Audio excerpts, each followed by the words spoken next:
Hello everyone. Today we're going to discuss your assignments that are due this week. This is chapters 5, 6, and 7. And I also wanted to go over a few other things with you real quick.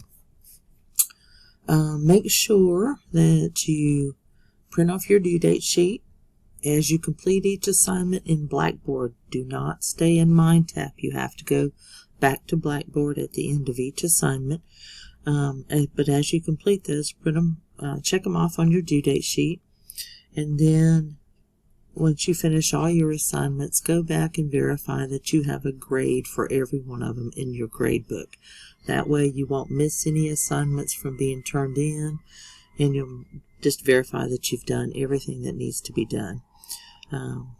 Every week I also put all that information on your announcements so you know what's due that week. But just verify that you have completed it all, and that'll be the best for you.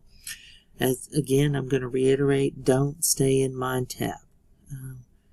Click on an assignment in Blackboard, go into MindTap and do it, complete it, go back to Blackboard, click on the next assignment. Do those steps. If you stay in MindTap, you're going to end up doing more assignments that are necessary because we don't assign every assignment.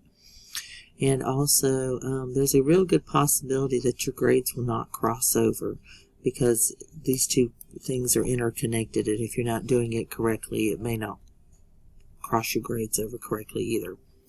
Also remember that you have many attempts on most of the assignments. The tests are about the only one that you have one attempt on that you need to study for before you take it, because your tests are timed and there's only one attempt. But everything else has many attempts. Do it as many times as necessary to get that grade of 100.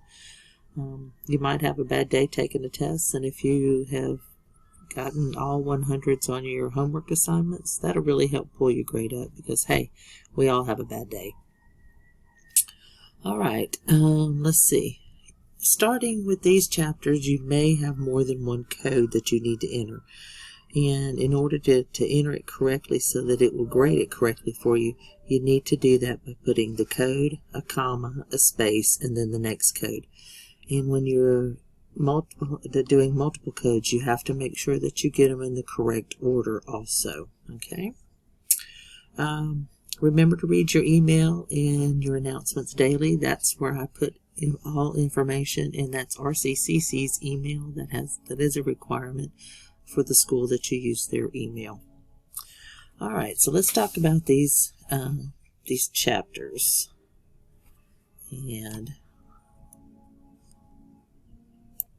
Alright, the first chapter is 5. This is your diagnostic coding guidelines. Guidelines are very important when you sit for the CPC exam because they base a lot of their information off of that. So as you're reading through the guidelines, jot notes in your coding manuals so that you know what the guideline is for that particular code. You are allowed to write in your coding manual, so do it and make those notes in there. I will also post videos that show somebody going through the guidelines and shows you how to post that in your manual. So look for those. It'll be in the announcements. One of the biggest guidelines you have to remember is laterality. So if something has two sides, like you have a left arm and a right arm, that's your laterality there. And most of the time you're going to need a modifier if it doesn't specifically say this is for the left side or this is for the right side. But hopefully the code does specify that, because that was one of the big changes they made, was trying to incorporate more laterality in those codes. Your second chapter we're looking at is chapter 6. This is infectious diseases and parasitic diseases. What you need to remember with this is a lot of the codes are going to say code due to first. So they want to know what disease that this code is for, what was it caused by. And you have to code that first. It'll tell you in there, code first this or code second this, whichever. Chapter 7 is your neoplasms. You're going to use a neoplasm table for this, and that you can find by looking right after the original index. And this table just makes it a little bit easier for you to be able to determine what codes are needed for that particular neoplasm. When you look at this table, you'll look at whichever particular neoplasm it is, and then you'll see across the top there are several columns. And what you have to remember is when we're looking at these, we're looking at a malignancy. So that is something that grows rapidly, can spread to other parts, and can be life-threatening. So you have several columns at the top. One of them is in carcinoma in situ, and that means it's encapsulated. It stays right within the site it is. It doesn't invade surrounding areas. Excuse me. You have benign neoplasms. These are slow growers. They don't spread, and they're typically not life-threatening. And then you have neoplasms of uncertain behavior, and these are which even after they take a look at them, they're really not sure what type of cancer it is or how what characteristics it exhibits. And then the last column is neoplasms of unspecified behavior, and these are you don't have the information. It's a neoplasm, but the doctor did not record what type of behavior it is. So those are important to keep in mind when you're coding neoplasms. So let's practice one in the neoplasm table. It'll be pretty easy. Let's start with breast cancer. That's pretty common. So if you will find that in the neoplasm table, you're going to look under breast. And then, because we didn't specify what part of the breast, it'll be the very first one. So it says breast, connective tissue, glandular tissue, soft.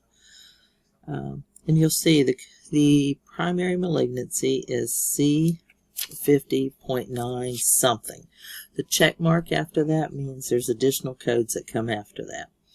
If when you're looking at this particular one and it's a secondary malignancy, meaning that it has metastasized, it's not the primary, then it would be the next column, which would be the C79.81. If it was carcinoma in situ, it would be D05 point something.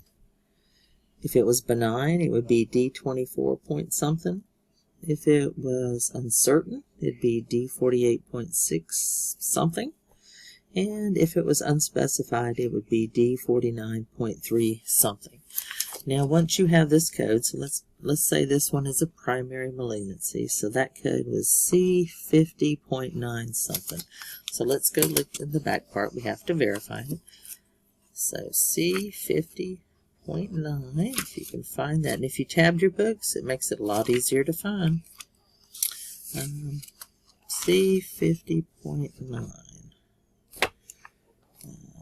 0.38.9.